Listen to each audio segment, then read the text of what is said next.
Bismillahirrahmanirrahim. Assalamualaikum warahmatullahi wabarakatuh. Selamat datang kembali di kelas geografi bersama Ibu Dewi ya. Masih semangat? Semoga selalu semangat ya. Ketika dulu kelas 10 pernah belajar objek geografi kan ya? Nah, objek geografi itu apa? Objek geografi itu adalah yang dipelajari di geografi. Objek materialnya itu geosfer, yaitu lapisan bumi ya, yang terdiri dari atmosfer, lapisan udara, litosfer, lapisan batuan, hidrosfer, lapisan air, biosfer, lapisan makhluk hidup, dan antroposfer, lapisan manusia. Nah, untuk atmosfer, litosfer, dan hidrosfer sudah kalian pelajari di kelas 10 dulu. Untuk sekarang kita akan belajar tentang biosfer dan juga antroposfer di kelas 11 ya. Nah, antroposfer akan kita pelajari semester 2. Untuk hari ini kita akan belajar tentang biosfer atau lapisan makhluk hidup. Makhluk hidup yang dipelajari dalam biosfer yaitu flora dan fauna, baik di Indonesia maupun di dunia.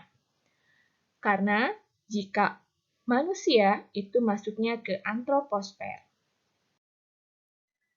Untuk pembahasan hari ini, kita hanya akan memperkenalkan flora di Indonesia dan dunia ya. Tetapi penjelasan tentang flora dan fauna secara khususnya akan kita pelajari pertemuan selanjutnya. Nah, dalam pembahasan kali ini ada 4 subbab yang akan kita pelajari. Yang pertama yaitu pengertian biosfer, yang kedua faktor persebaran flora dan fauna, yang ketiga teori persebaran flora, dan yang keempat persebaran flora di dunia. Sekarang kita memasuki subbab yang pertama, yaitu pengertian biosfer.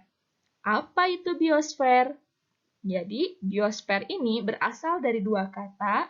Yang pertama adalah bio, yang artinya makhluk hidup. Dan yang kedua adalah sfer, yang artinya lapisan. Sehingga dapat dikatakan bahwa biosfer adalah lapisan tempat tinggal makhluk hidup. Nah, berbeda dengan habitat ya. Kalau habitat tidak pakai lapisan, jadi habitat hanya tempat tinggal makhluk hidup. Nah, dalam lapisan tempat tinggal makhluk hidup itu terdapat udara, karena makhluk hidup tidak bisa hidup tanpa udara. Dengan kata lainnya, terdapat atmosfer. Terdapat juga air atau hidrosfer, dan terdapat batuan atau litosfer. Sehingga di dalam biosfer terdapat atmosfer, hidrosfer, dan juga litosfer, sehingga disebut juga sebagai ekosfer atau lapisan ekosistem, karena di dalamnya terdapat persinggungan antara atmosfer, hidrosfer, dan litosfer. Sekarang kita masuk ke subbab yang kedua, yaitu faktor persebaran flora dan fauna.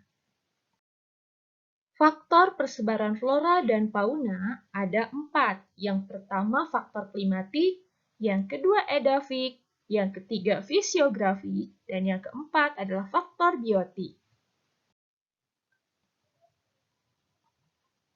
Faktor persebaran flora dan fauna yang pertama yaitu faktor klimatik atau faktor yang disebabkan karena perbedaan iklim.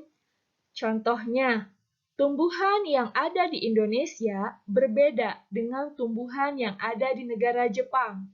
Sebab Indonesia iklimnya tropis, sementara Jepang iklimnya subtropis. Ada 5 indikator yang menyebabkan wilayah yang satu dengan wilayah yang lainnya memiliki iklim yang berbeda. Yang pertama adalah suhu, yang kedua kelembaban, yang ketiga angin, yang keempat curah hujan, dan yang kelima adalah intensitas matahari. Nah, untuk suhu akan berbeda antara tumbuhan yang ada di wilayah panas, sedang, dan juga dingin. Begitupun dengan kelembaban.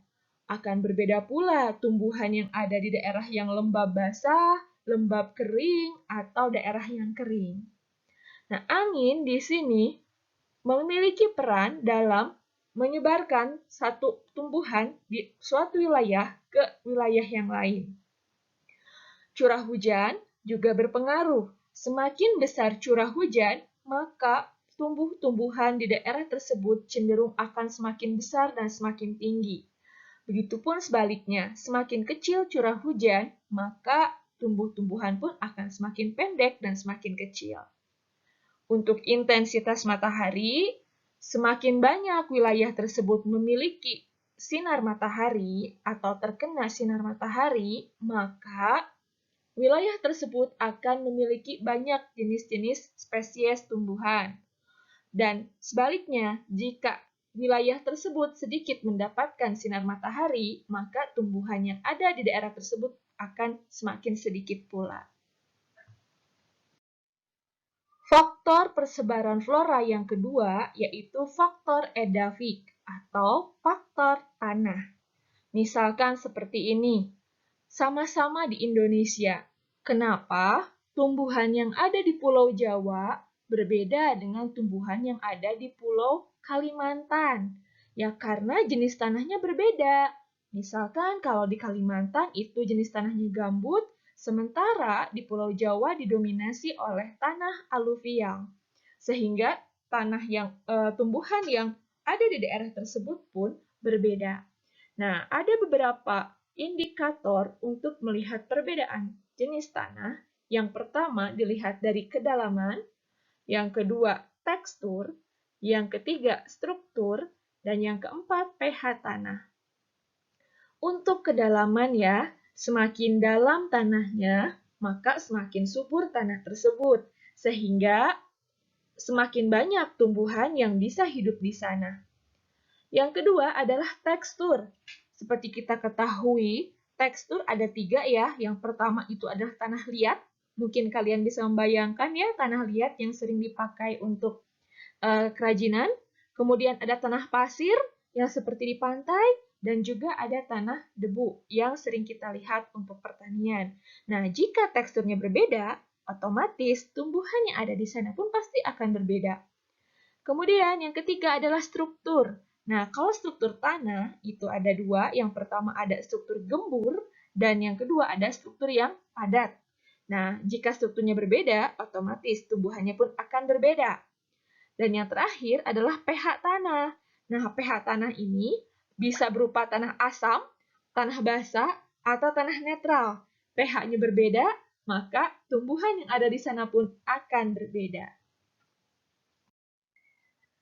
Faktor persebaran yang ketiga yaitu faktor fisiografik atau relief. Nah, misalkan kok sama-sama di Pulau Jawa, kenapa tumbuhan di dataran rendah berbeda dengan tumbuhan di dataran tinggi? Karena fisiografiknya atau reliefnya berbeda. Nah, faktor yang membedakannya pertama adalah ketinggian tempat. Semakin tinggi suatu tempat, maka suhu akan semakin dingin, sehingga tumbuhan pun akan semakin sedikit.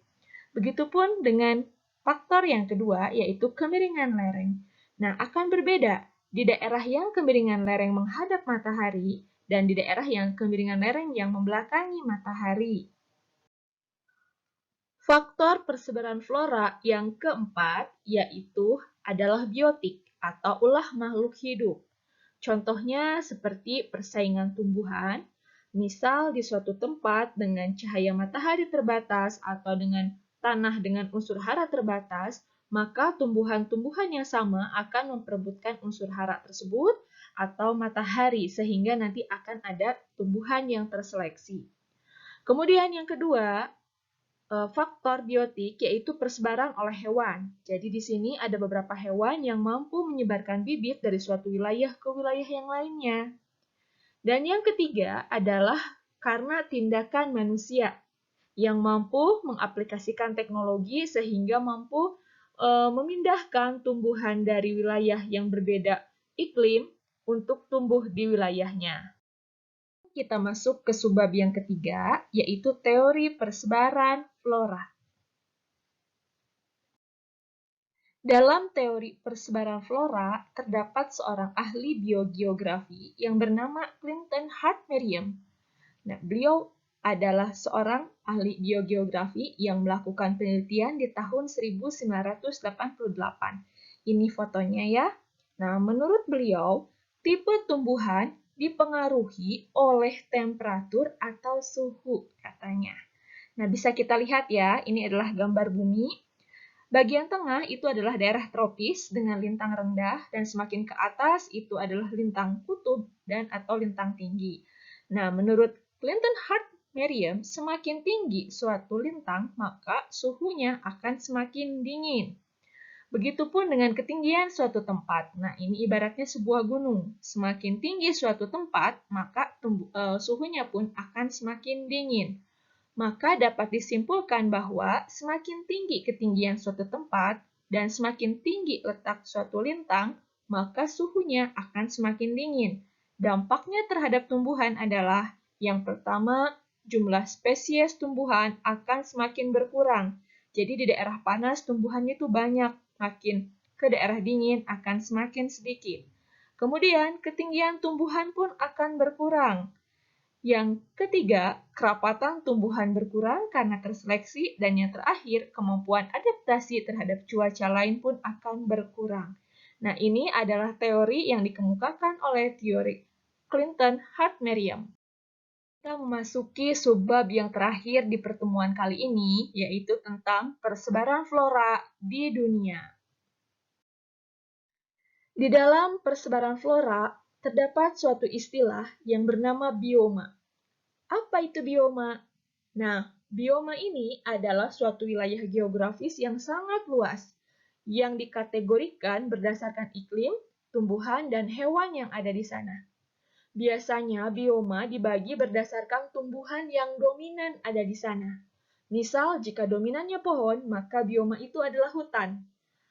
Jika yang dominannya adalah rumput, berarti padang rumput. Dan jika yang dominannya pasir, berarti gurun. Nah, di bumi ini terdapat 4 macam bioma. Yang pertama adalah hutan, yang kedua sabana, yang ketiga padang rumput, dan yang keempat adalah gurun. Seperti kita ketahui, hutan adalah bioma yang dominan dengan pohon ya. Terdapat 6 jenis hutan. Yang pertama, hutan hujan tropis, yang selalu hujan sepanjang tahun sehingga hutannya selalu hijau, tumbuhannya besar-besar, dan daunnya juga lebat. Yang kedua, hutan musim tropis, masih di daerah tropis, yang selalu berguguran ketika musim kemarau. Yang ketiga adalah hutan gugur. Ini adalah hutan yang mampu beradaptasi terhadap 4 musim, adanya di daerah subtropis. Yang keempat, hutan hijau subtropis. Ini sama seperti hutan hujan tropis, hanya saja letaknya yang berbeda ya. Kalau hutan hijau subtropis adanya di daerah subtropis. Yang kelima adalah hutan konifer atau hutan taiga. Disebut juga hutan berdaun jarum, karena daunnya itu yang seperti jarum ya, tajam. Adanya di daerah sedang. Kemudian yang terakhir adalah hutan mangrove. Hutan mangrove itu ada di daerah tropis di tepi pantai. Itu untuk hutan. Nah, yang kedua sabana. Sabana ini adalah padang rumput, tetapi ada pohonnya. Nah, yang ketiga adalah padang rumput. Nah, padang rumput yang ketiga ini disebut juga stepa ya. Nah, disebut juga stepa atau padang rumput tanpa pohon. Dan yang terakhir, padang rumputnya yaitu adalah tundra. Sebenarnya tundra ini bukan padang rumput ya, tetapi lebih ke padang lumut yang ada di kutub. Dan bioma yang terakhir adalah gurun. Gurun ini memiliki suhu yang panas dan juga tipe tumbuhannya memiliki daun yang kecil untuk mengurangi penguapan. Kita lihat gambarnya ya tentang persebaran bioma di dunia. Nah, ini adalah gambar bumi kita. Yang tengah itu garis khatulistiwa, di mana daerahnya tropis. Kemudian dibagi menjadi dua, yang sebelah utaranya adalah lintang utara dan yang sebelah selatan adalah lintang selatan. Nah, semakin ke atas atau semakin ke bawah, suhunya semakin dingin. Sehingga nanti akan berubah iklimnya dari tropis menjadi subtropis, kemudian sedang, dan kutub. Nah, untuk di daerah tropis, memiliki bioma apa saja? Nah, ada hutan hujan tropis, hutan musim tropis, hutan mangrove, sabana, dan gurun. Kemudian, untuk daerah subtropis, terdapat hutan gugur, hutan hijau tropis, stepa, dan juga gurun. Di daerah sedang, terdapat konifer atau taiga atau hutan berdaun jarum, juga stepa. Dan di daerah kutub, di sini hanya ada tundra. Sekian dulu untuk pertemuan kali ini. Kita ketemu lagi di pertemuan selanjutnya. Terima kasih.